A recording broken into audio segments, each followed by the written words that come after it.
On poursuit notre tournée de l'île d'Orléans. On s'arrête à Saint-François de l'île d'Orléans où nous rencontrons la mairesse sortante de la municipalité, Mme Lina Labbé. Moi, je reviens comme mairesse, je vous dirais, j'ai pris ma décision finale au mois d'août, septembre. Quand j'ai vu monsieur le préfet, M. Noël, qui quitte la politique, je me suis dit, le préfet s'en va, alors je veux briguer le poste de préfet. Ça m'intéresse énormément. Je pense que j'ai acquis beaucoup d'expérience à la table des maires. Je connais les dossiers. C'est sûr que je vais avoir d'autres choses à apprendre, autant pour le développement économique. Je connais les dossiers sur la table de concertation, pour les affaires culturelles, le dossier sur les milieux humides, les projets de constellation qui s'en viennent. Fait que j'ai beaucoup d'intérêt à vouloir briguer le poste de préfète à la MRC. C'est ma décision qui a fait en sorte que, puis je suis contente d'un autre côté, ça me ramène encore dans notre belle municipalité. Et pour Saint-François, qu'est-ce que vous regardez pour les prochaines années? Saint-François, je vous dirais, un dossier prioritaire qui est assez gros, c'est l'érosion des berges. Justement, on a eu une réunion ce matin avec les gens de ZIP pour regarder le rapport de caractérisation qui a été déposé, un rapport préliminaire. Il va y avoir des présentations aux citoyens, il va y avoir des présentations aux municipalités de Saint-Jean et Saint-Laurent. Et il va y avoir une phase 2 on va faire un test de comment végétaliser ou de comment faire pour éviter l'érosion des berges. J'ai également le quai de Saint-François, comme les gens savent, le quai a été fermé à la circulation automobile, ça fait un mois. C'est seulement les piétons qui peuvent passer sur le quai. Le quai, pour nous autres, il est très important pour les érosions des berges. Et autant pour la nature, les paysages qu'il y a là, c'est extraordinaire. Nous autres, on est en lettre d'intention pour pouvoir acquérir le quai, mais je voudrais rassurer la population qu'ils n'oublient pas que si on acquiert le quai, c'est certain qu'il va y avoir des réunions de consultation, d'information, et il devrait y avoir même un référendum si nécessaire. Et donc, là, vous allez avoir l'aide de palier gouvernement peut-être pour pouvoir Bien, faire des on est en acquisitions? début de négociation. C'est plus comme autrefois. Autrefois, le gouvernement réparait le quai. Là, aujourd'hui, il donne l'argent peut-être pour que nous autres, on le répare. C'est trop embryonnaire pour être capable de vous amener sur ce sujet-là. Ensuite de ça, il y a les résidences de touristes. On a un problème majeur à Saint-François. Les gens achètent les résidences pour les convertir en résidences de touristes.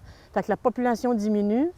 Et puis, on a des problèmes de quiétude pour les gens de la municipalité.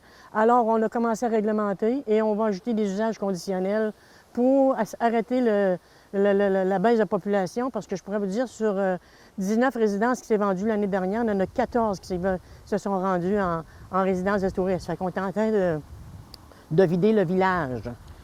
Et concrètement, donc, vous regardez peut-être justement pour avoir d'autres, de la législation supplémentaire pour pouvoir améliorer le tout? Oui, c'est ça.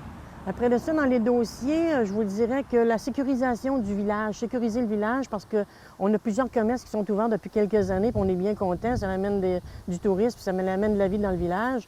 On veut sécuriser le village avec soit des trottoirs, réaménager le chemin du quai pour la descente en bas parce qu'il y a beaucoup de gens qui vont jusqu'au quai et ça circule dans le village sans avoir de trottoir. Dans les projets en tant que tels, je vous dirais que c'est ça. Je vais regarder mon petit papier après pour m'assurer que je n'oublie rien. Je voudrais peut-être aussi m'assurer, je voudrais peut-être souligner 2 projets là, que les gens se posent beaucoup de questions parce qu'on a fait un plan d'aménagement à l'ensemble en octobre 2017. Et puis, on a fait une réunion de consultation, puis je vous dirais qu'il n'y avait personne dans la salle qui a posé des questions sur le plan de consultation.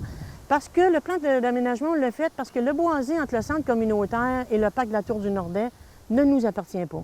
Okay. Il appartient à la fabrique. Et on voulait se protéger au cas où qu'un promoteur mettait la main ou qui que ce soit, sur le boisé, puis qu'il fasse n'importe quoi dans le boisé.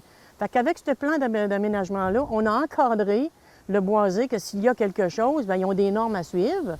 Le promoteur ou qui que ce soit va être obligé de déposer au CCU de la municipalité. Ils vont déposer ça au conseil municipal. On va faire des réunions de consultation. S'il faut aller jusqu'au référendum, parce qu'il y a une demande de référendum, on va y aller. Mais que les gens soient assurés que nous, dans notre tête, aujourd'hui, il n'y a pas de développement là, mais ça peut arriver un jour. C'est pour ça qu'on a fait le plan d'aménagement à l'ensemble. Il y a peut-être une autre petite chose que je voulais souligner aussi, c'est du côté de camping des scouts. On a passé la concordance des règlements dernièrement.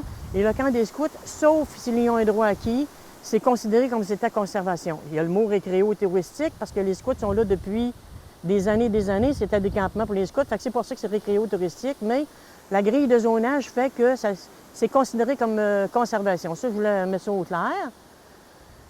Je peux-tu rajouter d'autres choses? Allez-y, allez-y. Qu'est-ce Moi, qui- je veux peut-être parler de la désinformation. Je demande aux gens de faire attention beaucoup Qu'est-ce avec que la vous voulez dire désinformation. de ce Il se côté-là? dit des choses sur des dossiers, dans le Facebook ou les réseaux sociaux. Il se dit des choses qui ne sont pas nécessairement vraies. Et moi, ce que je peux dire aux citoyens, ou qui que ce soit, la bonne information est au bureau municipal ou lors des réunions municipales. C'est là qu'ils vont avoir la bonne information. Donc, Parce les que gens peuvent consulter Ouais. sans problème? n'importe quand, puis s'ils veulent me rejoindre n'importe quand, moi j'ai un numéro de téléphone qui est facile, 829-24-24, ça veut dire 24 heures sur 24. Alors, c'est ça. Puis je voulais voir aussi avec vous, vous parliez de l'aspect sécurité. Est-ce que vous avez des fois des idées peut-être au niveau de la limitation des vitesses dans Ça, votre on l'a. secteur? On l'a regardé avec le ministère des Transports, puis on a beaucoup de misère parce qu'on trouve que dans la courbe, là, quand vous arrivez du côté nord, il y a une suggestion de faire 25 km, mais je vous dirais, ça descend, là, puis il y a souvent on a peur que ça passe vite dans le... On va regarder peut-être pour un panneau lumineux comme il y a à Sainte-Famille, mais avec le ministère, il faut regarder avec le ministère des Transports et les Affaires culturelles aussi. C'est pas facile, là.